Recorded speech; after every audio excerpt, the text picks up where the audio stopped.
Welcome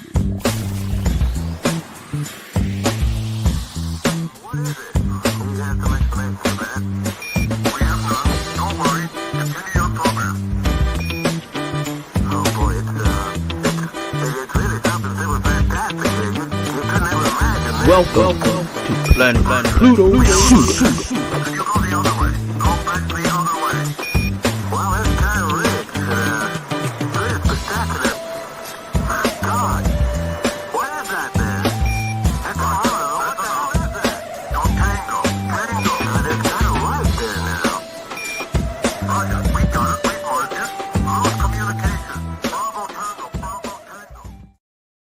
Bravo, bravo, bravo. Whoop, whoop. Tango, tango, tango. Hey, hey. What's happening? What's happening, good people? I know y'all like, what Key Lolo and them at? What's happening, black? Cheryl, I got my little black on. I was trying to be all cute today. You know what I'm saying? What's happening, good people? This chat is on fire. Y'all must have been waiting on us like y'all was waiting for them welfare checks. Ain't that how they talk about black folks? Absolutely. Yeah, that's okay. That's okay. I was waiting on like y'all went on the mailman to come through with the, your checks or your lottery number to come through. What's happening, good people?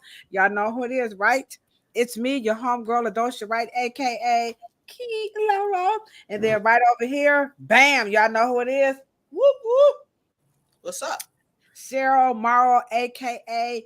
the Hair Oracle, is in the chat. We are live and direct. We are about 56 episodes in, and we are excited this evening to be talking about revising the C.R.O.W.N Act. So this one you don't want to miss. Now, I know some of y'all probably knew because I put up a little video, Cheryl, and we got about like 1,500 likes on it. So some of you guys are watching, you're probably new. And Cheryl and I, we just love welcoming our new cousins to the platform. And in case you're wondering, what is Cheryl and Ladosha doing with those fancy glasses? You have just landed on Planet Pluto Pseudo. This is a podcast specifically for your licensed barbers, cosmetologists, nail techs, natural hairstylists, estheticians, and of course, our hair aficionados in the chat. And so what we do on this platform is we address a lot of the pseudoisms that has creeped into our industry and is causing quite a ruckus. And so nothing has caused quite a ruckus in the barber and beauty industry like the C.R.O.W.N Act. And so in case you missed us last on Monday, Cheryl went ham on this topic from a consumer's perspective. And so tonight we need to help the barber and beauty industry out because we are concerned about this piece of legislation, aren't we, Cheryl? Especially under Project 2025, yes. Especially under Project. Let's see, we got some super duper shot. Y'all having a party in the chat without us? We starting to feel some kind of way. So what's up, LB? What's happening, LB? I hope my shampoo still works. You eating dinner? Girl, you better give me some. I'm hungry, girl. I'm so hungry. WK, what's happening over there in Boston? You got any of them baked beans? You know what I'm saying? My big bro is in the chat. What's up, Shan? It's going down. It's going down. Everybody over on Instagram. What's happening, our Instagram family? We are always excited to have you guys join us in the chat. So hello, everybody on all the social media platforms. Cheryl, I made it a point to put this also on LinkedIn because we want the legal community to hear what, us licensed folks got to say about this C.R.O.W.N Act. And so a lot of people, when it comes to hair, they just think all we do is hair, like y'all just doing some hair. Well, we don't just do hair, okay? We do more. I know we don't look like it, but we do more than hair. What's happening? We got a whole lot of stuff. Did you see the guy from Soul to Soul passed away? Really? Yeah. Jazzy B? Yeah, let me get his name right. I just saw him Yeah, he just I saw it on Facebook. I hope I'm getting it right. But yeah, so I was like, oh my God, it's just always something. Uh Soul to Soul. Here he is right here. Yeah. All Oh. right. Okay. All Okay. right. So not Jazzy B. No, not him. Okay. All right. Okay. Well, Dottie Harvey of Soul to Soul. Okay. All Yeah. right. They still bugging out over P. Diddy. You know, they like, P. I'm like, boy, he can sure do a lot with one penis, can't he? If he was using it. I'm like, oh, good Lord. So you I know, can't be a right? play. Hey, y'all better not be freaky out here recording them videos. You see what's happening. The feds gonna come and get you. That guy's in a whole bunch of trouble. So that's the other thing everybody's talking about. Also, number 45 is still just working people over. Did you see the interview with him in Detroit where they asked him what is the biggest threat to the automotive industry? Did anybody in the chat see that? They asked him, what is the biggest threat to the automotive industry? Sure, did you see that interview? Actually, I didn't. It was a But snippet. Now I don't watch Donald Trump, so I'm sorry, y'all. I just whatever they show on the little I mean, YouTube there's so shorts. many. There's so many, and everyone's surprised at what he says. What did he say? All right, Lawana, you don't put your fish down. I don't want you Electric choking on no fish bones, okay? EV. Rike. Y'all didn't see that. Nobody saw the interview, okay? Okay, Instagram, if you but guys I'm didn't see the guessing. interview. So what did he say? What did he say? EVs, Who? What's that? electric vehicles. Electric? No, he Oh, did that not. would have been That that that would have been a great answer. Okay. that. Oh, wrong finger. That part. No, he Man. said, get ready, y'all. Y'all better put them chicken bones and them rice and beans and them fish down, okay? He said the biggest threat to the American automotive industry is nuclear weapons. Like, I'm not. I mean, this podcast is not about the. I just don't know. How does anybody listen to this character? I don't know, but in the hair industry, we have a lot of stuff that's happening and Our going own. on. Yeah, we got a lot of stuff in our own industry. Like tonight, we don't know what's. I'm with you, we just can't seem to figure it out. I don't know, but anywho, our concern here over on Planet Pluto Pseudo is about this C.R.O.W.N Act. And so we're gonna go take you guys into details now. Again, for those of us in the beauty industry and the barber industry, it's really, really important that we have some input and that, you know, the powers that be in the legal community hear it from our perspective. And so I have some videos. Cheryl has put together a wonderful presentation. We're not going to keep you guys. We're going to be, you know, on and off because I know it's getting kind of late. But Cheryl did send me over a wonderful PDF that I can share with you guys so we can be able to have a healthy dialogue. Because a lot of people are, you know, sure or not, our stance on the C.R.O.W.N Act is that it's a junk piece of legislation because it's not enforceable. I mean, all these politicians, all these attorneys, everybody is on the bandwagon about the C.R.O.W.N Act, you know, but in my space, whenever I'm given the platform to talk about the C.R.O.W.N Act, we're not anti the C.R.O.W.N Act. I repeat, we are not anti the C.R.O.W.N Act. We're just concerned about the way the C.R.O.W.N Act is put together. But before we do that, y'all know I got some reels. I got to irritate you, Cheryl. You ready? Oh, come on. I mean, what would the podcast be if we did not get real? If we didn't get real, That we would not have over 3,500 followers. The platform is literally growing. And so, like I said, to everybody who's watching, I have some customers come in today, Cheryl, and they say they watch us all the time. They just don't come into the chat. Now, remember, if you are RDT customer and you announce yourself in the chat, there are wonderful surprises. Like Selena AG has racked up about like 3 free hairstyles. So she just comes to the hair salon, like, I'm getting these free hairstyles because I'm in the chat. So we have all types of cool giveaways. So if you are watching us and you are part of the RDT family, please go ahead on and drop your name in the chat. It's okay. Cheryl ain't gonna bite you. I might, but Cheryl ain't. Cheryl's such a bitch to me. All right, so let's get real because Wike says she likes the real. Now everybody's seen Baps, right? Cheryl, you've seen Baps, right? I have seen it, yes. And don't you have a Baps hat? Yes, I do. Is that Baps hat real? Is it nearby? Can you grab it? Do you have it nearby? You have to go search for it. All right, we're going to excuse the professor. That's right. We have those t-shirts for sale, by the way. Professor. So Cheryl is going to get her Baps hat. And this reel is all about the Baps. So if you are a Baps, you're going to absolutely love this one. So again, it's our 56th episode. And tonight we're going to go ahead and dissect that C.R.O.W.N Act. I see you, big bro. I'm coming to hang out with you tomorrow.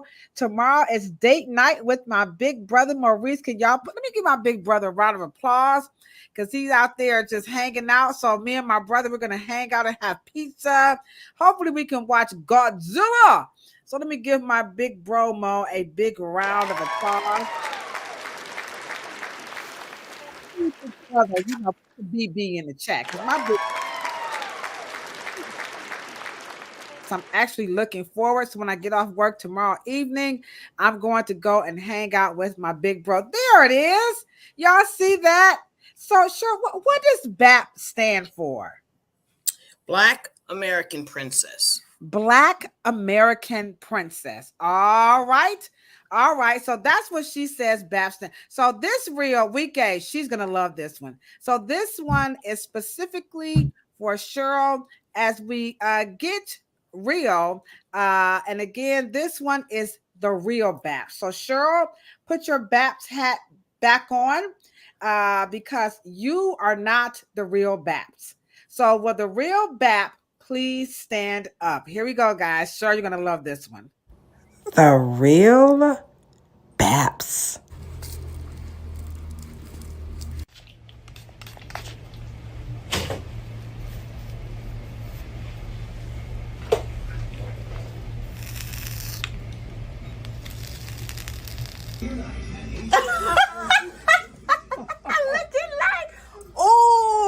I'm looking like the lady Halle Berry off Babs. Ooh, Ronika. I'm looking like Raw Nika. You know that, right? It's real gold. It's real gold. It's 24 karat edible gold.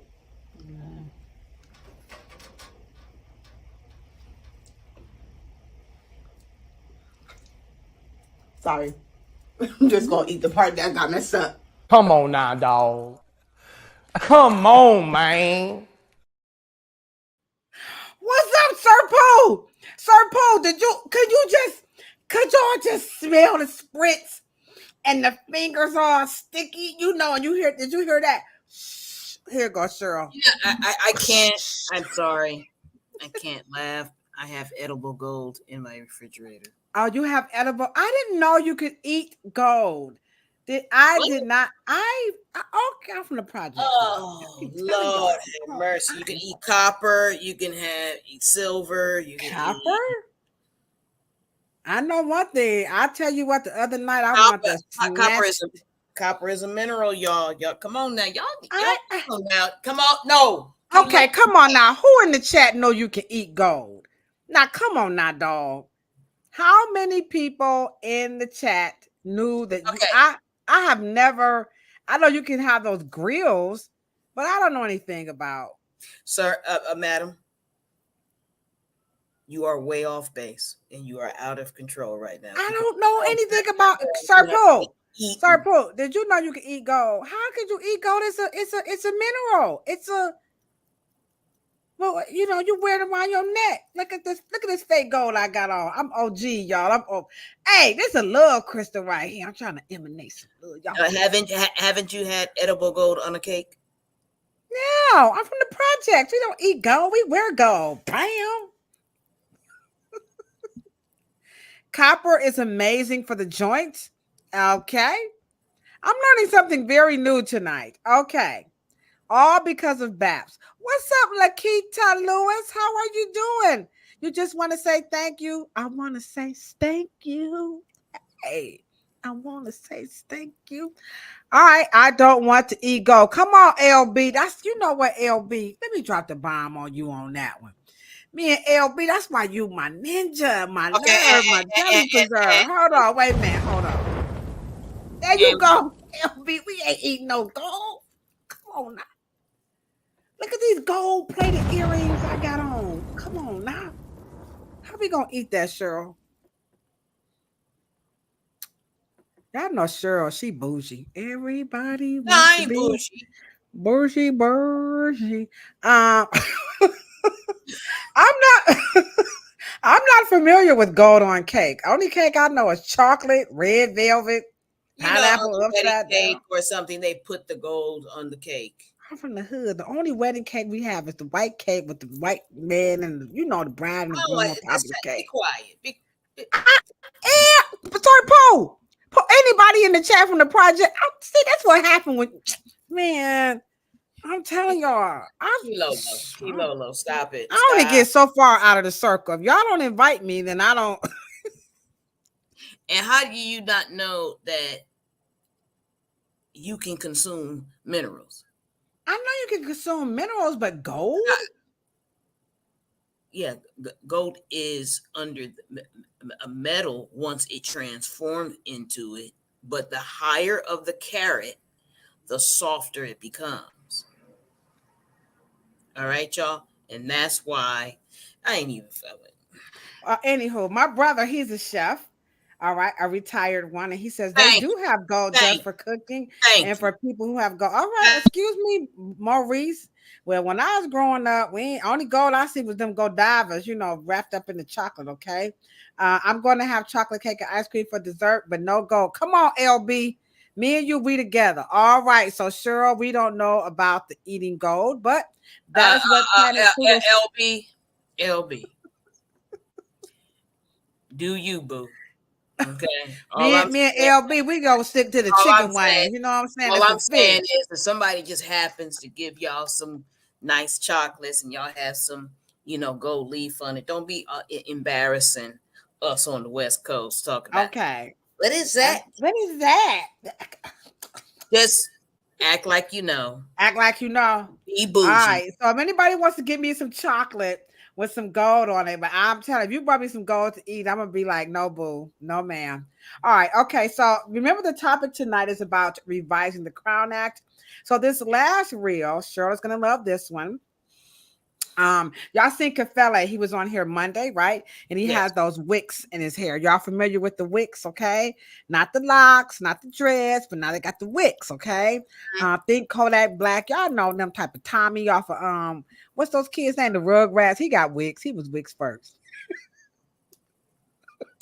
Anywho, if y'all don't watch the Rugrats, I feel sorry for y'all. Okay, so this reel is about real wicks. Here we go, guys. Getting ready to get into our 56th episode. Again, it's about revising the C.R.O.W.N Act. But here is one more reel, and it is affectionately called Real Wicks. Here you go, Cheryl. Real wicks. Bruh, you can't get some Sally's hair store nowhere, bruh. Ain't no hair pack come this big to get, bruh. Man, dang. Come on now, dog. Come on, man.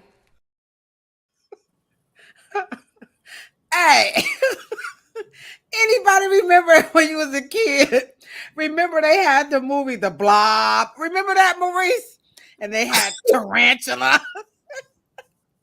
I was waiting for some little Chinese people, the little cars. I have nothing to say. Y'all don't like the wicks, man. Y'all ain't got no culture.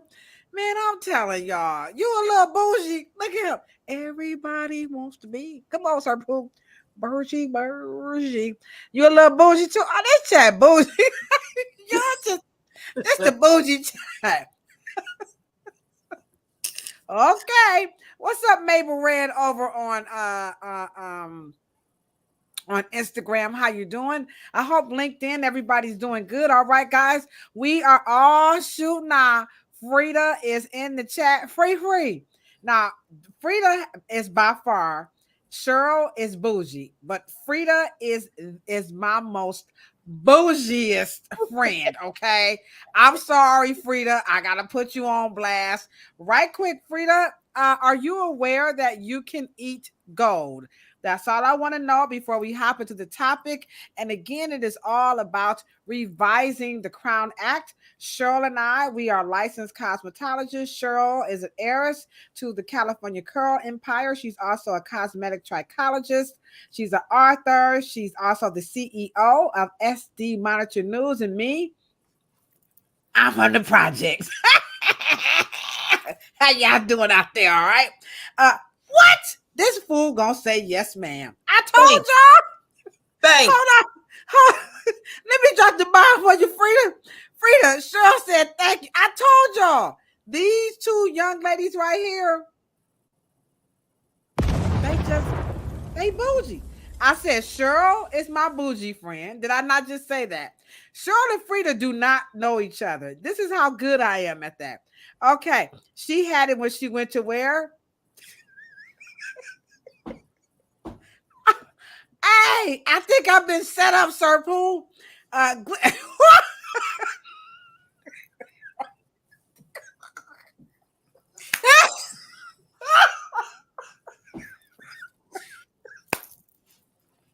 Rashida missed that glitter wing spot. Oh my God. I got a headache. Right, glitter wings, baby. Glitter. That's right.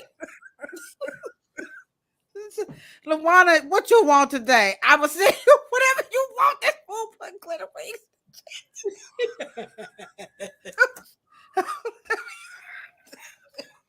I'm sorry, y'all. Yeah, whatever. Okay. And LB, you mess around. That's a good ass idea. Oh, Jesus, Frida. I'm sorry, y'all. We're trying to get together.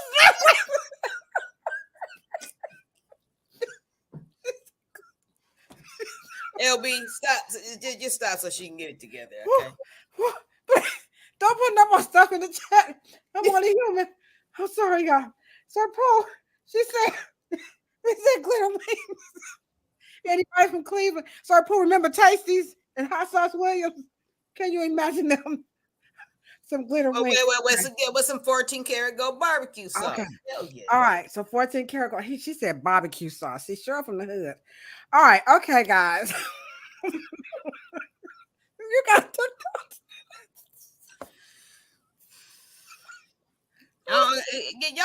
y'all can laugh all you want to, baby. Soon as y'all see a glittering spot. Okay. We can do this, y'all. Luana, get out the chat because you off the chain tonight. All right. Okay. So tonight, we are going to be revising the C.R.O.W.N Act. Okay. We're going to do this with the one and only Cheryl Morrow, a.k.a. the Hair Oracle. So if legal is your thing, you're into law, and you want to kind of flex your legal ease, tonight is the night for you. If you are a hair nerd, you are on the perfect platform. So let's hop right into it. It is all about revising the C.R.O.W.N Act. Luana, please do not write anything else in the chat. Please, Luana, I can't do you tonight because you can mess me up. I'm trying to recalibrate because the glitter wings, I'm never going to look at chicken wings the same from no more from this day forward, okay? All right, so let's get started. So first, Cheryl, let's have everybody understand exactly what is the C.R.O.W.N Act. We're going to get you guys acclimated. Some of you guys are watching and you may not be familiar with the C.R.O.W.N Act in its entirety. So in case you are, it's going to just validate what you already know or bring some insight into what you don't know. So here we go. The C.R.O.W.N Act took effect in September. It prohibits race-based hair discrimination and bars employers and schools from penalizing people because of hair texture or protective hairstyles, including afros, braids, locks, and twists. Well, a trial was underway in Texas today after the Barbers Hill School District filed a lawsuit to clarify the law. The school district has not allowed high school student Daryl George, who you see right there, he is black, to attend regular class because officials claimed his hair length violates the district's dress code policy. All right. So remember now, the C.R.O.W.N Act is pretty much, I think to date, it is officially passed in about 23 of the 50 states here in the United States. So almost half of the states here, these are states' rights. I'm sorry, blah, blah, blah, blah. This is not a federal law. So of course, this is going to be per state. So again, we have about 23 states who have passed the C.R.O.W.N Act. And Ohio is one of them. Okay, so well, we got one more step to go, but Juanita Brent and Paula Hickson Hudson, they have worked tirelessly to make that happen here in Ohio, and I've been a part of that as well. Remember now, I'm bringing my concerns to the table, and so again, our concern is not so much about the discriminating process. It's about it's not passing. All right. I mean, it's passing, but it's not enforceable. And so this is where Cheryl and we're like, when I first read the C.R.O.W.N Act, I told y'all, I was like, I see where they're going. Yeah. But it's not happening. It's just not happening. And so Cheryl has asked us to look at this from another angle, right, Cheryl? As an Afrophobia, correct? Absolutely. All right. So Cheryl, hit us up from the other angle. And I have you guys do know that that's a real term, right? Okay. How many people are aware of the? I didn't just make it up. Okay. How many people are familiar with the term Afrophobia? It is not lookership. Okay. And read it. You said you want me to look it up? Yeah, Miss Kilolo. All right. So here's my job. I'm sorry. Oh, hold on. Wait a minute. Our de facto producer is in the chat. Every time you come in, Miss Esther, you know we ain't gonna do that without giving you a big fat round of applause. We have some new guests coming in next month, so y'all get ready. We're bringing in teachers next month, so we're getting ready for our our 2024 Afro Hair Science Summit. So Cheryl, you want me to look up Afrophobia. All right, and she says this is not made up. So remember, you again are watching the 56th episode. Oh, there it is. Of the dumbest hoo-hoo. Oh no, I'm sorry. It's not. It's Planet Pluto Pseudo. Okay, so here we go, guys. Here we go. Share the screen, and here we go. Afrophobia. All right, Cheryl. There it is for you to see. Put Miss Esther's comment because I can't see it. Oh, okay. I'll read it right quick. It says Afrophobia is a specific form of racism that refers to any act of violence and discrimination, including racist speech fueled by historical abuses and negative, I kind of stop right there. Well, you can scroll down and it says, okay. All right, hold on. Let me stop sharing so I can scroll because this doesn't let you scroll like that. Okay. I don't know why it doesn't do that. Okay. All right, let me hide Esther's thing. Okay, I'm going to go back in and scroll down on Afrophobia. Now, this is a website. Taking a little second again. Okay. Yeah, you can just scroll below and it says people ask and just there we go. Okay. Oh, where it says people of African descent. That's what you want me to get that one? No, it's just a short synopsis below on the search screen. It just says people ask, and then it has a little V that points down. Is this it right here? Oh, well, you can read it. All right. All right. So what it's saying, people of African descent experience widespread racism and discrimination across the EU and in all areas of life, including employment, education, policing, and the criminal justice system. Recognizing and addressing Afrophobia as a specific form of racism that affects people of African descent and Black Europeans, I never heard that before, is essential to ensure their inclusion in Europe. Okay. Well, that was actually is specific to that website. I just wanted a Google. I mean, I know you went on this website, but in plain, and I want to just read it, right? And it's just an AI over of Google. Afrophobia stems from is used as a term used to describe, racism and discrimination against people of African descent, and can be used to describe racism against people perceived to be African. It can manifest in many forms: hate speech, violence, direct, indirect, institutional discrimination, racial profiling, xenophobia, societal marginalization, and systematic violence.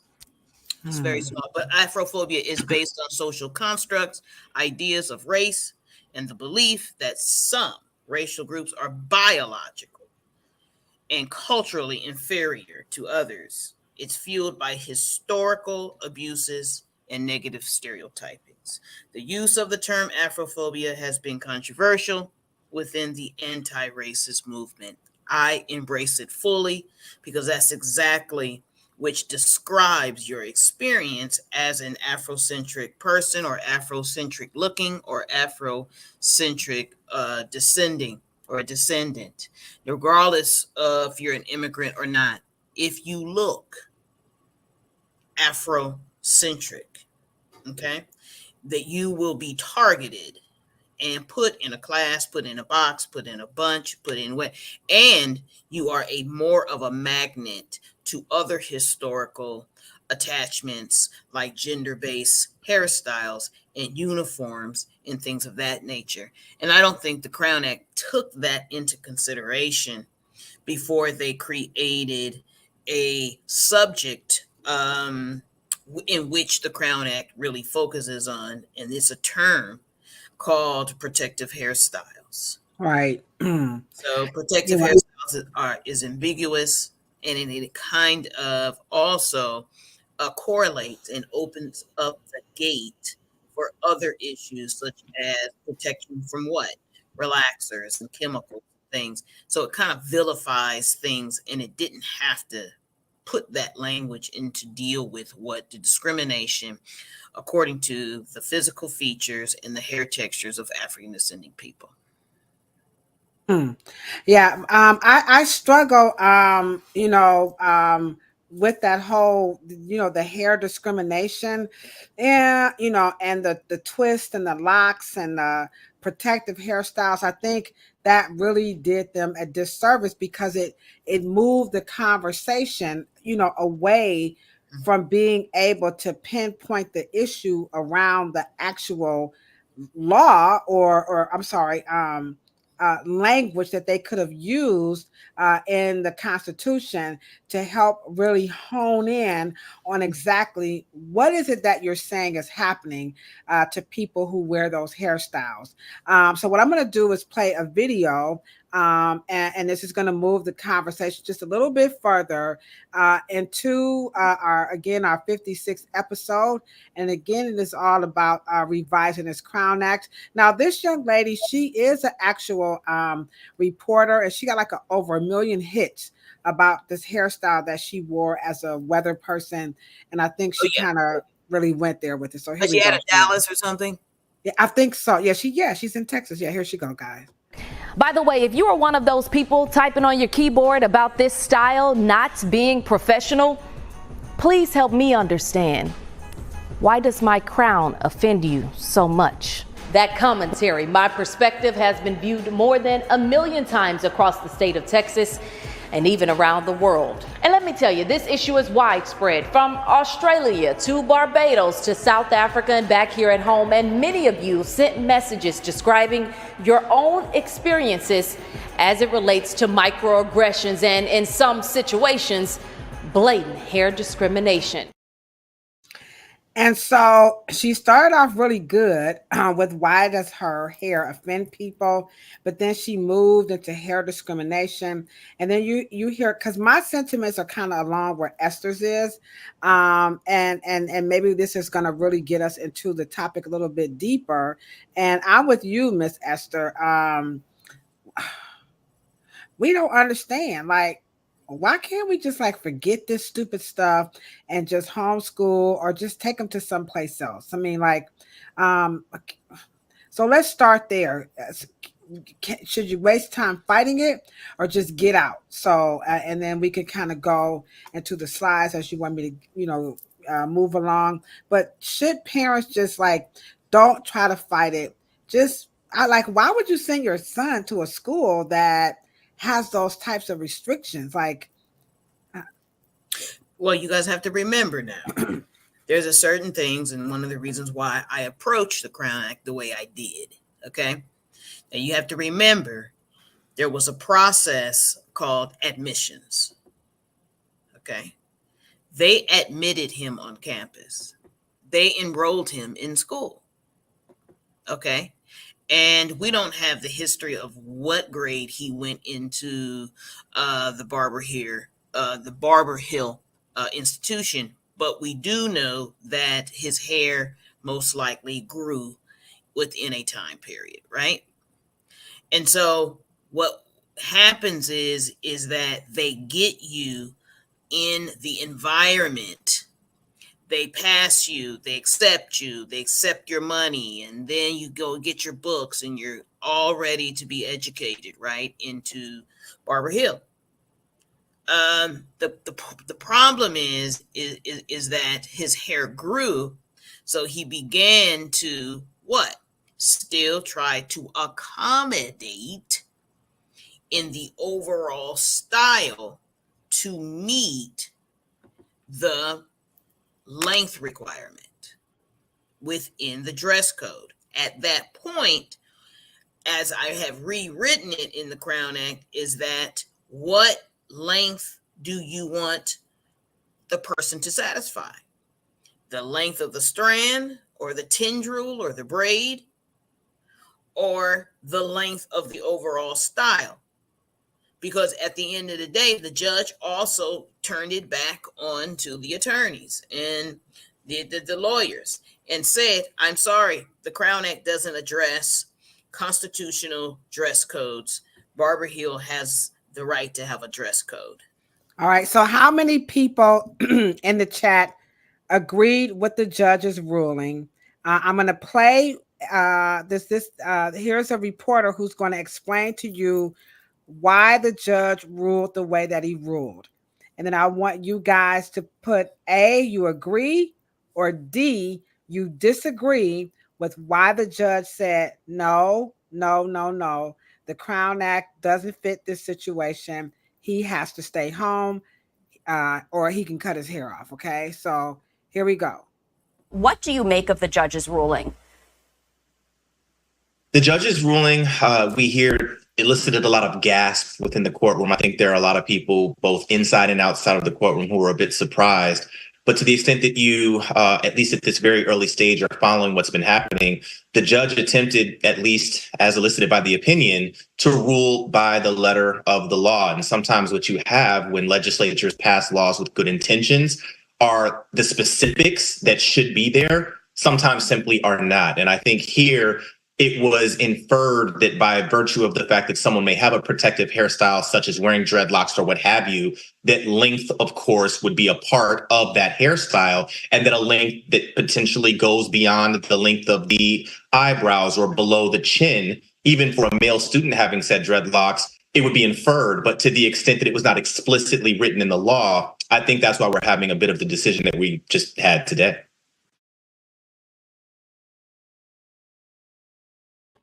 Okay. So how many people agree with the judge? The judge said, well, you wrote protective styles, which I'm going to be honest. When I first read the C.R.O.W.N Act, the minute I saw the whole natural hair, twist, locks, dreads, and they threw in the whole protective styles, I said, this ain't going to work. It ain't going to work. For one, that ain't how it's not natural. Those are just hair styles. Number two, the judge said, you know, you guys were not specific. You didn't put the length in there. And the attorneys were like, duh, you can't have a lock, you can't have a twist, you can't have a coil, you can't have a bantu knot without a length. No, that's not true. He went in school with his hair not that long. Right. So he was admitted and permitted to be there, I guess, at that particular point. But they don't allow you to have room for growth. And I think the attorneys and lawyers that are deal with these discrimination cases don't realize that the dress codes are not akin to the hairstyle. And to try to fight and to create, because the C.R.O.W.N Act to me is a social awareness piece. That's what how they wrote it, because young men are not protective hairstyling. That's a woman thing. That's not. I look at the C.R.O.W.N Act like it was written by some attorneys who got caught up in the natural hair movement. It's too. I can't. It's written. It's too cheeky. It's not. It's like WK said. It's just poorly. It just oozes. It wasn't made to win case law. It wasn't made. It wasn't written, in my opinion, to win and to help mothers and fathers who spend at least $30,000 to $50,000 having to pay these attorneys just to get sent home. And like Esther said, only to eventually get homeschooled and to just take him out of that particular institution. But I want to say this.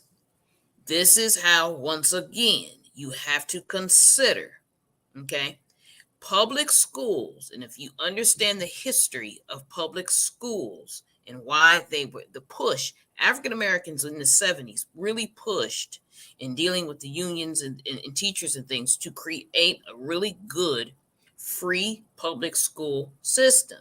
See, at the end of the day, once you deal with Project 2025, you're going to start understanding that these private institutions are going to be real picky. Okay, they're going to get the powers through the judicial system and all these picks and policing of dress codes and things when you come into the courts. Because if Mr. Trump gets in, he's going to pack that court. He's going to pack that Supreme Court. He's going to pack the state courts. You guys, whatever American life you think you have, that's what's at stake here. And so even in the C.R.O.W.N Act, when you understand that public schools is basically a free zone, and everybody gives me this argument, oh, I love uniforms because, you know, it's really economic on the parents' pocket. No, right. Really not. It's an added piece of freaking clothing that just because they wear it every day to school, they don't wear it when they're not at school. They don't wear it on Sunday and Saturday. They don't run it when they go to an event. That mother still got to get dress clothes and dress pants and other stuff for that child to wear. That's not all what they got in there. Plus, there is a multi-billion-dollar industry of these companies having uniform manufacturers. Okay, so it one hand is washing the other, in my opinion. But just like you said, to examine such a Hallmark kind of approach, I think it was a great effort. All right. Right. doesn't have enough meat. It doesn't have enough teeth in it. And Esther is saying a lawyer's whole job. Let me put this up right quick. And then sure, I'm going to bring up your document because now we're going to get into, well, how could you rewrite it? Or what's the alternative? Esther says a lawyer's whole job is to find loopholes. If your law is not airtight, they can and they will exploit it. And the judge, I think the judge threw him a bone. I mean, Well, because you have to remember now, the C.R.O.W.N Act does not address dress codes, people. So there's no loopholes there. okay, The bill is only worried about creating a respectful and open world. You see what I'm saying? It's not law. It's not anything to put any punch into the openness of dress codes and talking about dress codes, because that is what's kicking our ass. That is what keeping our hair in what we call an outside of and marginalized outside of the lines of what is called and considered professional. okay. That's the point. And Oh, so wow, that's a powerful observation. I mean, your interpretation on how they actually wrote it, that is, oh, that's very different. By the way, we are booming over on Instagram. A lot of people are checking us out, so welcome our Instagram family. So if you could rewrite this, Cheryl, I see you wouldn't call it the C.R.O.W.N Act, you would call it crowned. Create a rational, objective world that nurtures and endorses differences. So, how is this different from the C.R.O.W.N Act that's creating a respectful and open world for people with natural hair? Because they want to create a right. respectful world, and you want to create a rational and objective world that nurtures. that Right. And I want us to start opening up the gender conversation, because that is actually what is the basis. Because if you have in the 12th, 11th century, 13th century, 15th century, 16th century, the hallmark of what uniforms is to do is separate people by class. I make my point. What do most uniforms look like? They have like the shirts, either the guys either a tie and a jacket, a shirt and tie, or maybe what you call those things, like a polo, and then the girls might have the plaid, with the white shirt underneath, or she may have a polo, or she may wear a jacket as well. So And pretty much so jackets and shirts or skirts right. and white. So, and we already know where the polo and khakis came from. That is upper crust white Hampton looking clothing. That is, that is kind of, Ralph Lauren-ish. It is to separate class. In our start in this country, we were only supposed to be wearing certain level of clothing because the upper crust and upper middle class of white people wanted us to not have access to the way and the things that they have access to. Wow. They wanted, and so fashion is used in a to divide class. Okay, you have to wear. That's why they have uniforms are for working class, lower peasant, what they call the peasantry. Okay, you're the help. If you have or if you're a maid, you have a uniform. Okay, if you're a butler, you have a uniform. If you're a chauffeur, you have a uniform. See, all of this comes out of old America in the 18th, 19th century. Okay, All right. So recently, if you guys can, I think we have recent law. 1994, and then Bill Clinton came in 1996 to officially kind of back dress codes and uniforms to make everybody look the same. Now, the same is not the same as in an other. The same is to look like someone. That's what uniform is designed for. That's why the uniforms now are based on a historic white uniform, a polo, khakis. Okay, and so hair doesn't fit into that because the hair is a clear identifier that you're not in or you're in a certain class. So is Right. this, now I'm So not the saying boys, that the barber, I'm not speaking for the barber schools or any schools who don't want these hairstyles. I'm not saying that they're saying it's for poor people, but those hairstyles are you saying is implied that they are from another class of how that school wants their student body to be represented, because clothes can do that. I see Genesis is in the chat saying yes, clothes can do that, but hair does the same thing. Is that what you're saying? well, yeah, because it makes sure that it attaches a sex and a gender, mannerisms, and supposedly, the plight in life and what you're supposed to do, right? And so a boy, being a male, is supposed to only be clear cutting with a part on the side. His hair is supposed to be straight, because straight, short hair, and all of that. So recently, now, guess what? When white men wear their fades, now they get fades. Okay, like Taylor Swift's boyfriend on the, you know what I mean, on the Cleveland, on Kansas City Chiefs or whatever. The point is that now he got a black haircut, but it's not a black haircut, but a black haircut upgrades. How many people agree with that? That's a very interesting twist.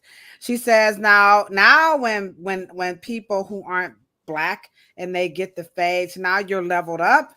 Now I'm gonna say last year when you wear your own culture somehow, and then you enter into a white conglomerate, they want to then police it and degrade it. Right. Everybody following that? That's very, and this is what I was going to say. My son came in with so many gifts. He's such a cool kid. Okay, Wike says she agrees with Cheryl.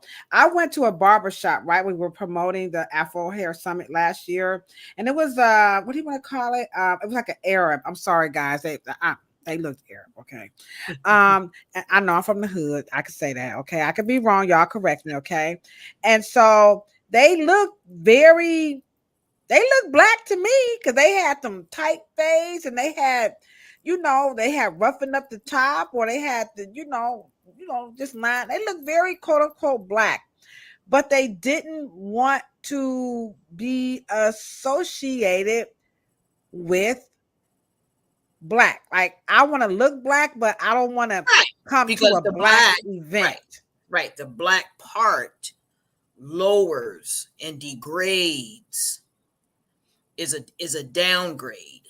But because they're not policed when they look like that, it allows them to be able to be free. Their choice is enhancing their choice is enhancing their experience. They can go out. They don't have to be, looked at if they're going to steal something. But the blackness with the blackness somehow degrades it at that point.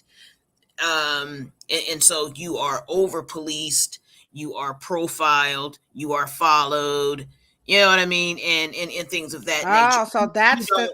So that's why they don't want to do the black, because if they look black, they're gonna get the black babes, that's for sure. Because the girl's gonna be like, oh, he got that good hair. Y'all know what I'm talking about, oh, he look good.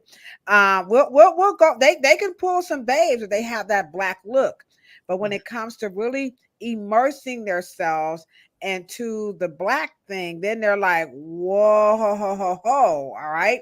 And so now that hairstyle, definitely like the clothing, is also a part of that stratus or a part of that class. What's going on, Miss Genesis McGee? Also, we have Trish the Natural. Welcome. This is a very healthy discussion. We are on our 56th episode, and again, it is about revising the C.R.O.W.N Act. So far, we actually have a new name, and it is called Crowned. Okay. I think they're respectful, but I meant rational. Okay. All right. Okay. Creating a rational and objective world. Yeah. All right, and then we got what's going on? Miss B is over on Instagram checking us out. Holistic Living for You. I am CFT KMM 5683 New Jerusalem. Monique, what's going on? Instagram is loving this so far. Cheryl, you're doing a really, really good job. Now we're going to go a little bit deeper. We have an alternative name. Now, can I ask you a question before we get into this right quick? Why did you choose you choose rational instead of respectful? Like, well, because I am talking in the second person, I'm talking to them. The C.R.O.W.N Act, it wants to be responsible to create a rational, a respectful and open. I don't care about that. I care about Black people being in line with their citizenship and their being a natural born American. We don't care about their respect and even how open it is. We want to be having constitutional protections, and we're talking. The C.R.O.W.N 2.0 is talking about creating a rational. All right, so it says respectful, guys, but yeah, right there it does. Yeah, it's supposed to be creating a rational and objective world that nurtures and endorses. Endorse differences. So you said you have two amendments. So you said you have the focus components. So let's go with number one. While at work, while at school. What does that mean? As your now she's gonna fix. Remember, we're gonna revise this C.R.O.W.N Act. Well, Cheryl is on. Y'all know me, kilo low. I'm just gonna fit in. I'm all up in the front seat, like there's four little monkeys sleeping in the bed, and the other one says, "Scoot over." So I'm gonna get in where I fit in, okay? And so, while at work, while at school, what does that component mean? While at work, these are two paths to solving the issue. Once the employer and once the principal and the school administration allow someone in that is of African descent.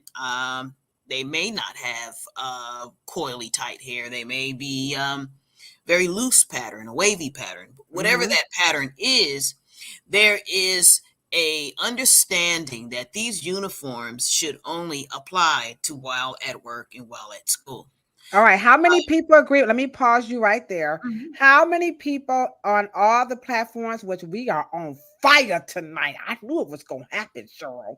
How many people agree that if they was to change that language and include, because you're going to be able to clearly meet both sides, it's a compromise in there, okay? So when you come to school, and if you're at work, you have to look a certain way, as opposed to cutting it off, because you're saying, why should he cut his hair? Because when he goes home, then that length won't matter. Is that what you're saying?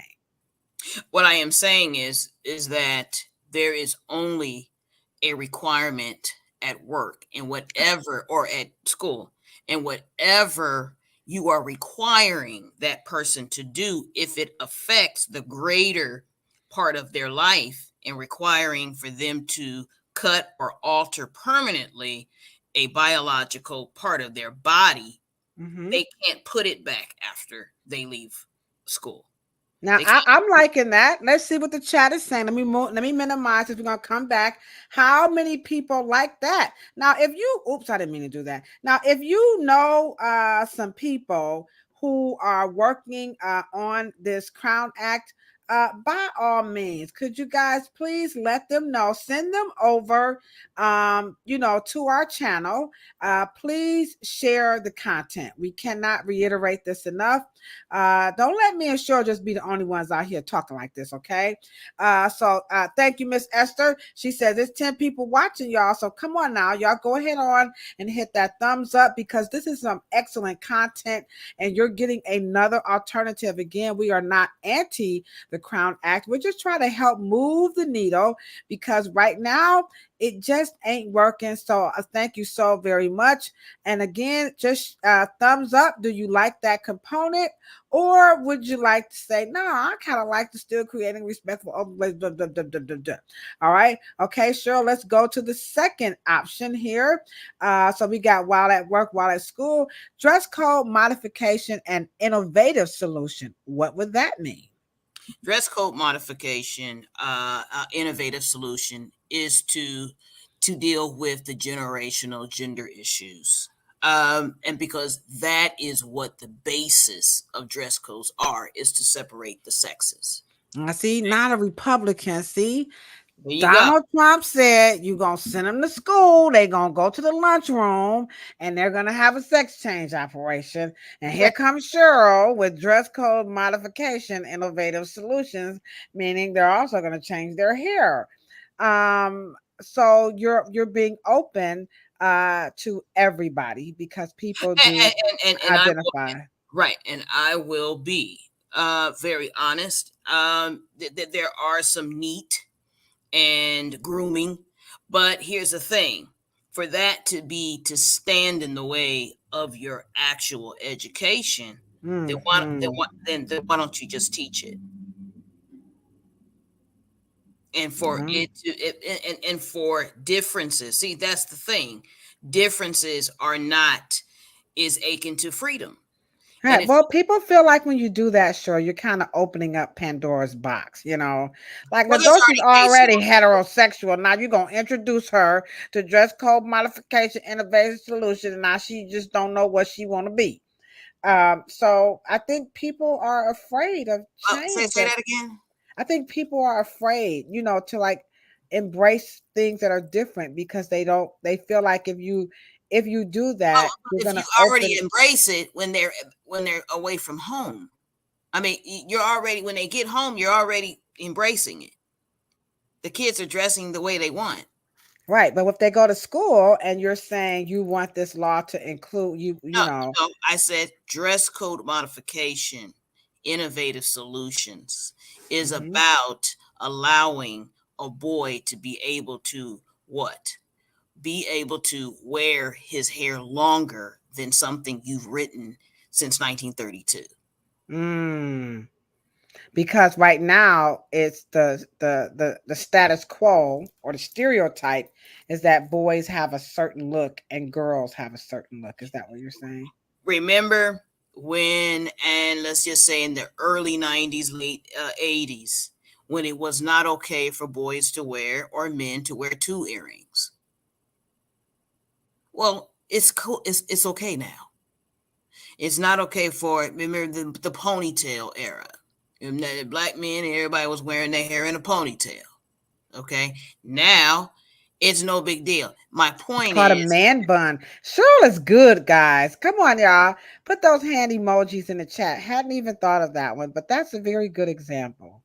Okay. And then you have Sikhs that they put the ball, on top of their head. These are not ways to police somebody because you want a man to look like Andrew Carnegie of 1935.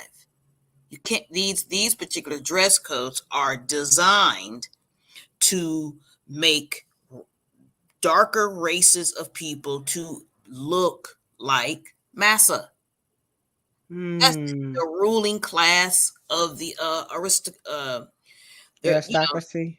Or the aristocracy or upper crust, middle, America. I just wanted to get that word out, y'all, so I can sound smart like Cheryl. Like Quakers, or you're looking at like Mormons, and you want them to look so on distraction. Distraction only means that you are veering from what the ruling class has accepted. That's what a distraction means. See, all of these words are codified. And so when the people did not take, I would say the original sponsors of the California bill, they did not take into consideration. All right. Okay. So Trish the Natural says, I like the word respectful more than the word was supposed to be rationable, but I got you. More than reasonable. to me, reasonable, it seems like you're opening up for a negotiation, like we could come to a reasonable or / rational agreement. People need to respect differences, period. All right. Okay, Cheryl, what do you say about respecting differences at the end of the day? A little semantics here. You say tomato, I say tomato. You say respectful, reasonable, rational. The She reason says, just come on, just respect who we are, respect the differences. And thank you so much. Let me give you a big round of applause right quick, Cheryl, before you answer that. As a matter of fact, Cheryl, can you share with them right quick? Thank you so very much for that comment. We appreciate it very much. Respect the differences. Can you share with everybody what they need to do right now to help change the narrative about revising the C.R.O.W.N Act? So Esther already asked you guys to do it. Cheryl says, do this right now, guys. Help us get these followers up. Here we go.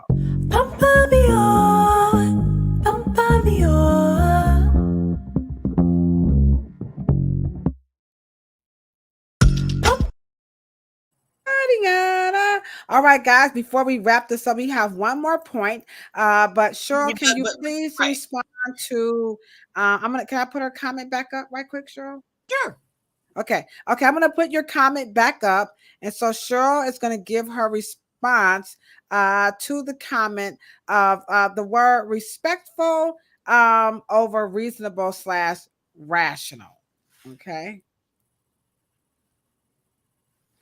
Let me ask you a question. How respectful is the statutory need for a C.R.O.W.N Act? What that mean? I'm sorry. No. How respectful is it in the first place that we need a C.R.O.W.N Act to statutorily keep people from bothering Black people about their hair? How respectful is that? I don't think that's respectful at all. Right? Then my point is that making a respectful world is outside of my right to have a constitutional protection to be able to use the other form of Bill of Rights. Okay. And so when we create a respectful world, and it's not our world to create that respect, respectful is to me when it's a bill that's gonna outlaw discrimination. We have to get past wanting people to be respectful. That is not our job. Our job, we need justice. I don't give a shit if you're respectful, and I don't give a shit if you like it. I don't care what you think of my hair. In fact, it should not even be up to discussion.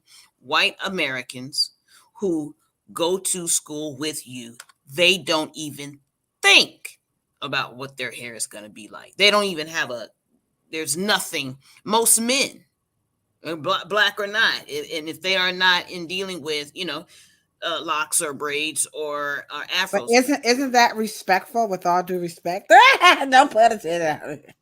No, because at the end of the day, this is a bill to guide HR, lawmakers, lawyers. This is for them. The C.R.O.W.N Act was written social awareness. And can we pause right there? Oh, I'm sorry. Now do you guys see what I'm saying?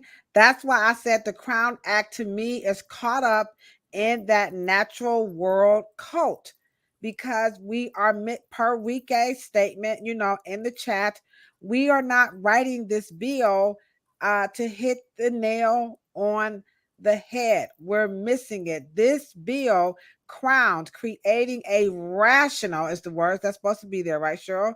Yep. Creating a rational and objective world that nurtures and endorses differences. This bill is for the decision makers, the people who are not, quote unquote, respecting or whatever. They don't know how to do it, and we have to give them some direction. So thank you so much for your comment. You guys keep your comments coming. We have one more point before we wrap this up, and your last focus component is cosmetic option, a path to meeting the dress code. So what does that mean? A cosmetic option only talks about what Daryl George, that beautiful young man in Texas, that is what he offered. He says, let me have the option to cosmetically satisfy the dress code. Okay? Pin it up, right? Let me pin it up. And I will pin it up, and it will be away, and you will not be able to see the length, my true length or my biological length. You will not be able to see that while I'm at school. Okay.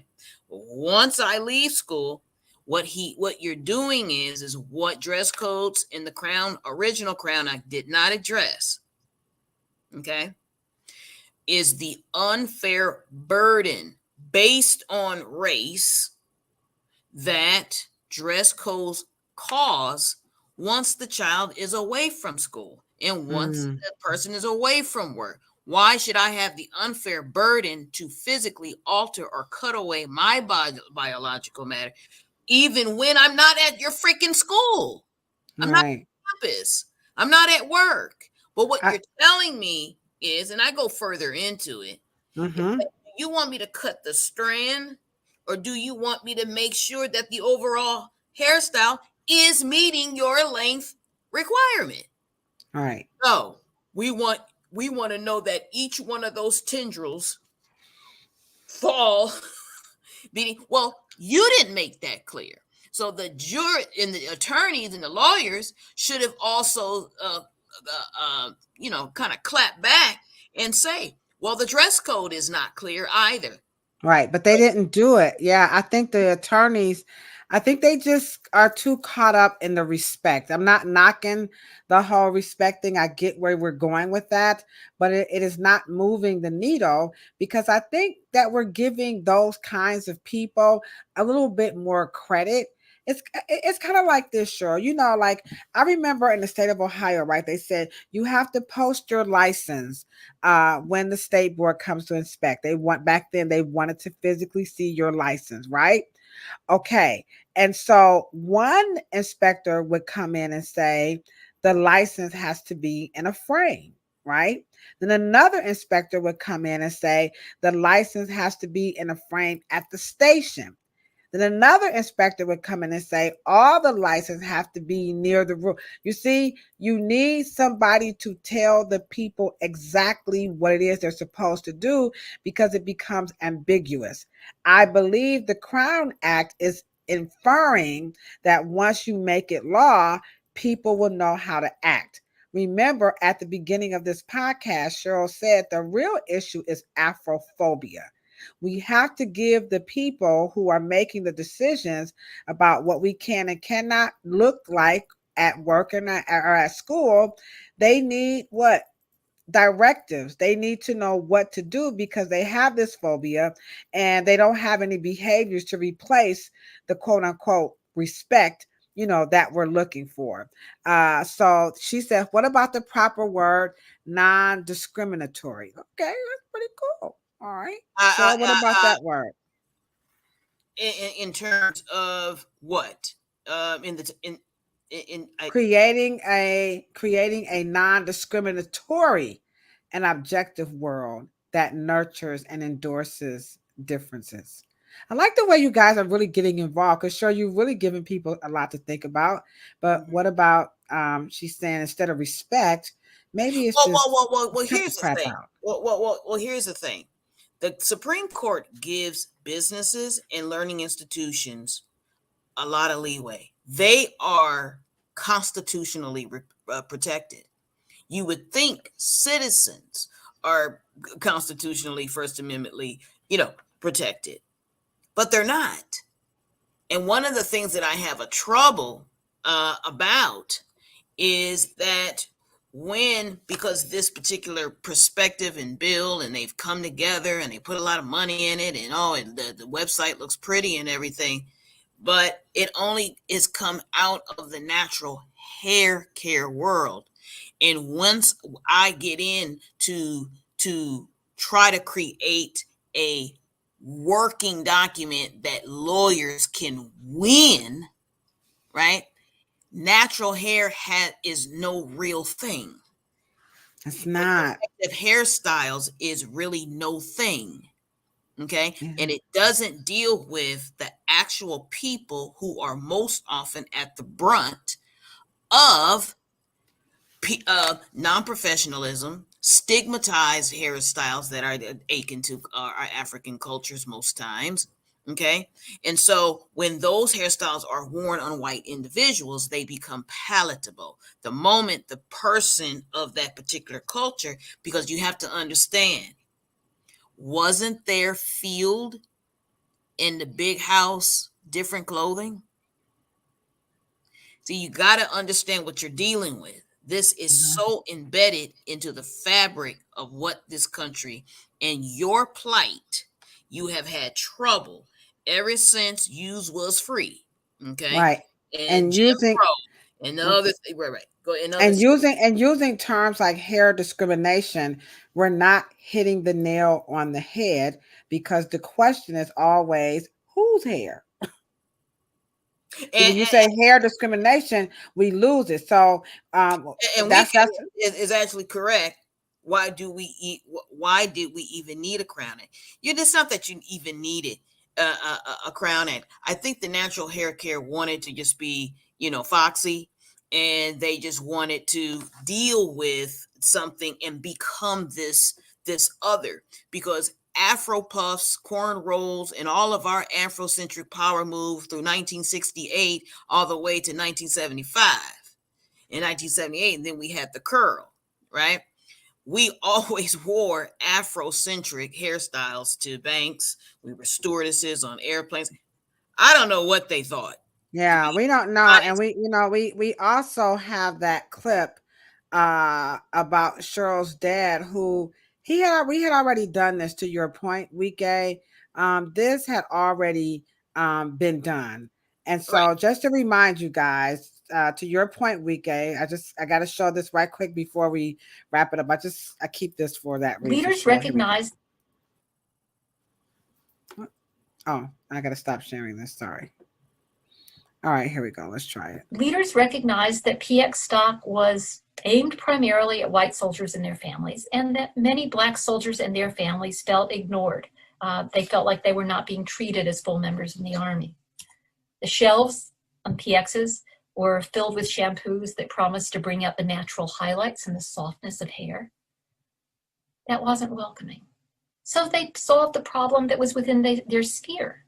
The first thing they did was to identify a, quote, urgent requirement to improve haircutting for Black customers, afros.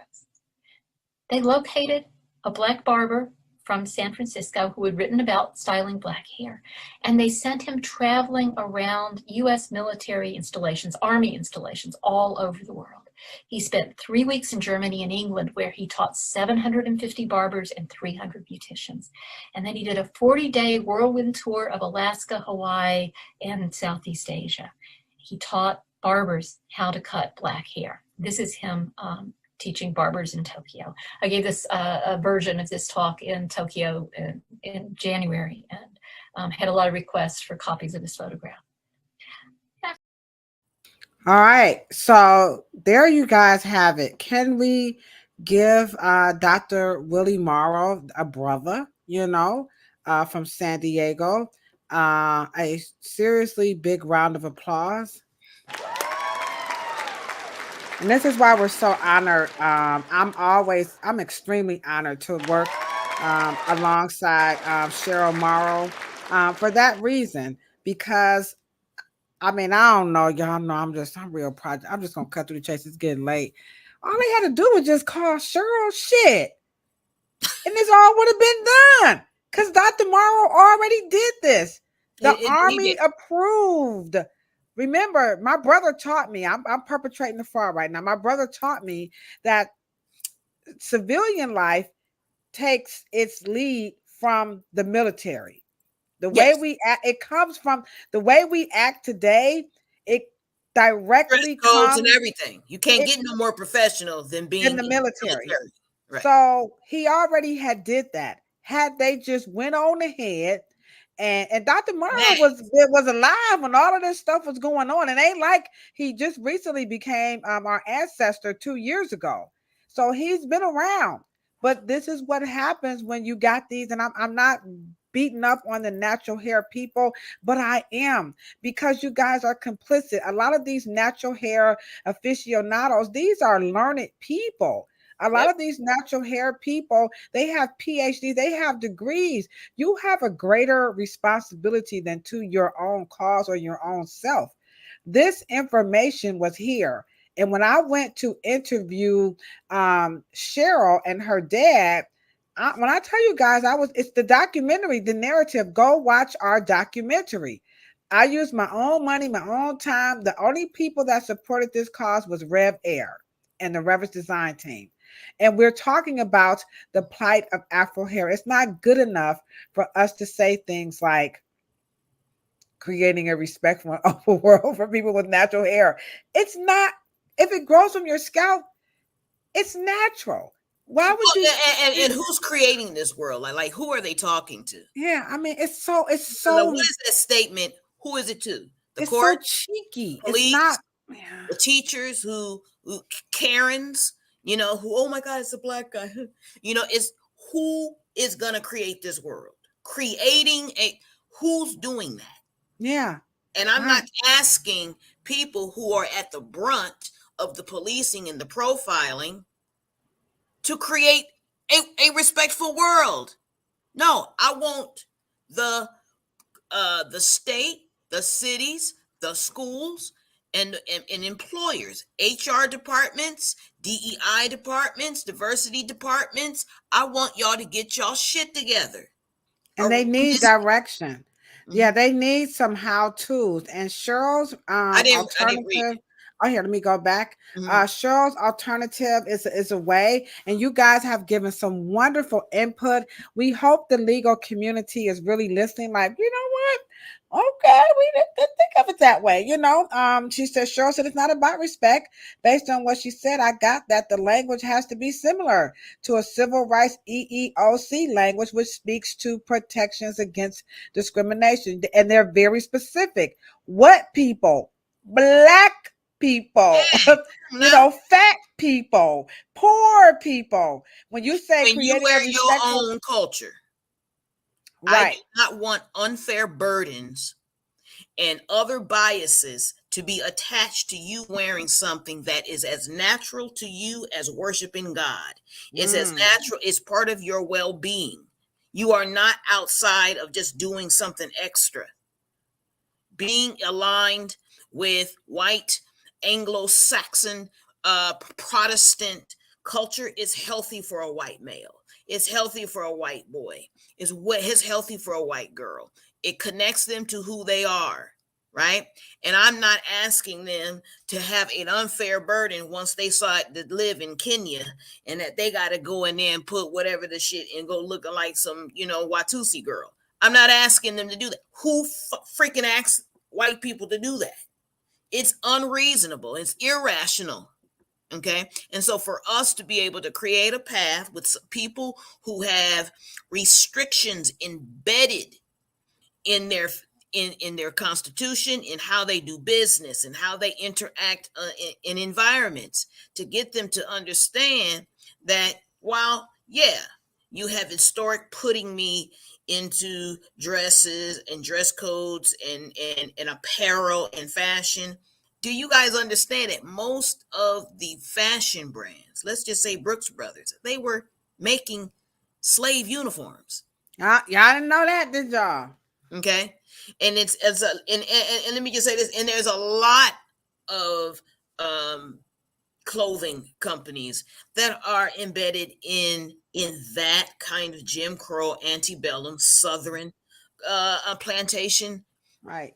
Yeah, but nobody talks about that. You have all these fashion experts. People have PhDs in this stuff. They have whole departments, but nobody is making the connection. And so all we're saying is that with our, y'all see how I'm getting there, Cheryl, with our version of the C.R.O.W.N Act, we're saying The issue is to give them some directives that's more on the pulse of the people. Now, there are a lot of licensed professionals on all the platforms. So what we're going to do is play a clip and invite you guys to get ready for the Afro Hair Science Summit. And again, before I show the clip, Cheryl and I, we are going to be in Houston, Texas. That's right, y'all. It's about to go down. Key Lolo, look at me. I'm looking real fresh. It's so clean. It's happening the weekend of October 5th through Monday, October 7th. Cheryl and I, we are going to be at the Beauty Under One Roof. This is the Texas biggest hair show, and the theme is all about the next level. And so also we have our Afro Hair Science Summit that's happening in Cleveland. So if you are a licensed professional, I hope this will whet your appetite to join us here in Cleveland and in Texas. Get your ass on that book. I'm about to tell your daddy on you. This is the Hair Oracle. This October in Cleveland, Ohio. It's dedicated just for you. The Afro Hair Science Summit 2024. Either they don't know, Or they don't want to know. or they just don't care about Afro hair in the barber and beauty industry. Pack your bags and get ready for the most cutting edge education in the industry. Everybody swears they are smarter than a cosmetologist and a barber. I don't even know what that's all about. But don't you be petty about your business. Ow! Good fucking bomb. All professional barbers, cosmetologists, natural hairstylists, hair enthusiasts coming together in one room. Damn, that's fire. Don't be petty about your business. To get more aware of themselves and where they came from and what they are into and what is already there, and just to bring it out. This is what compels me to compel them. And I will do it by whatever means necessary.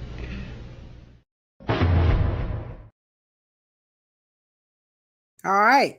The Afro Hair Science Summit is going to be happening again. That's going to be the weekend of October 19th through the 21st here in Cleveland. We're also going to be in Texas at the Beauty Under One Roof, all about the next level. And I'll go back through our catalog and you can see Erica Coleman. We definitely had an opportunity to interview her. We're going to be focusing on Mastering Textures 2.0, the Ladosha tones, how to color Afro hair. And then we're going to close it out with the C-suite. We're talking about, again, the business of barbering and beauty, which is going to be our focus again in Houston, Texas. And so we thank you guys so very much. Cheryl, a closing thought before we close. You guys rocked it out. The chat is full and they are absolutely loving it. So I wish you could come too, Miss Trish. It would be so lovely to have you if you're in Cleveland or near. Please join us either or. And like Frida said, they need to be educated. Miss Esther, I just text you so much. Okay, so Cheryl, any closing thoughts before we wrap this up? As we are very grateful to the original sponsors and of the idea. And I think that when we could vote, I think Black men could vote in the 1800s. And, usually landowners. My point in saying that we really actually had the 14th Amendment to make us a total citizen, which makes you eligible to vote. And for us to approach a statutory right to vote, which keeps obviously letting us know that we are not true citizens. And I don't like us to start talking like we're not. We have earned our place. Your ancestors paid for it in full many, many, many, many times for every one of your presence here in this country. And so I just want us to create things that that Black people don't waste their money, because I'm sure that they have the Georges have an incredible attorney bill. Mm-hmm. And the boy is, and you guys were right at the beginning of the podcast. I would have taken them out immediately. Yeah. Once that happened, and because of course the damage of just keep losing, court, case after case after case after case, just losing them. It could not be very good for his self-esteem. Yeah. So, yeah. And I don't want parents and mothers and fathers to waste their money on trying to take school to court. They don't know at the end of the day, those decision makers, they do not know what they are doing. And so to Tisha's example about the EEOC, there's a lot of directives in some of those types of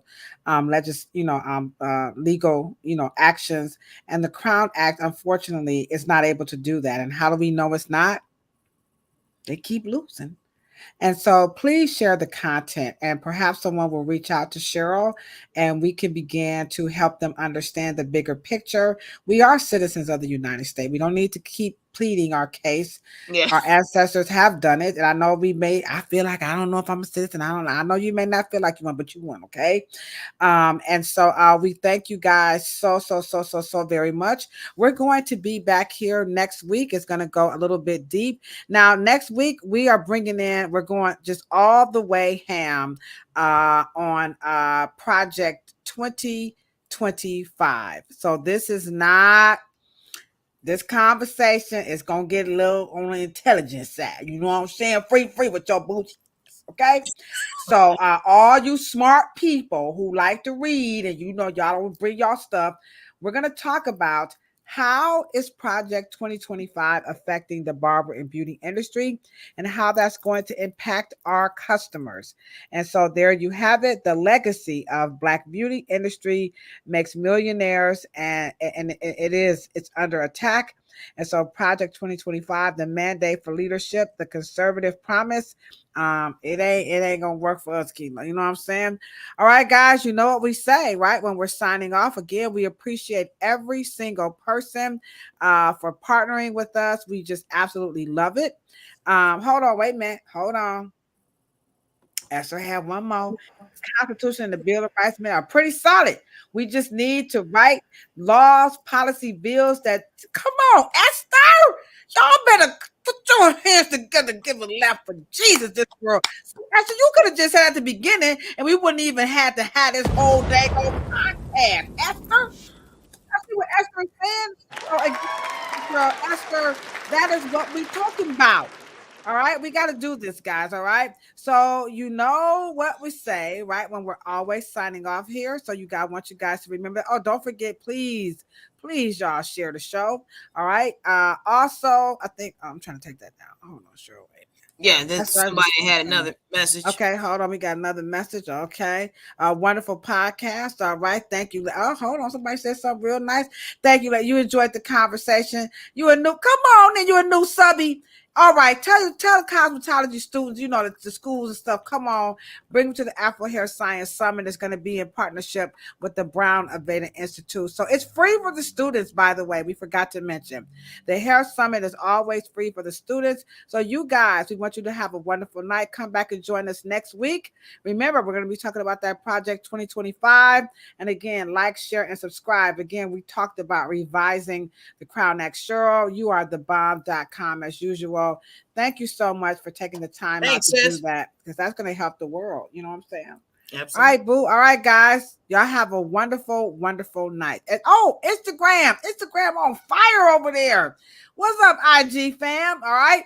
Okay. Cheryl, have a good night. We love you guys. Mwah.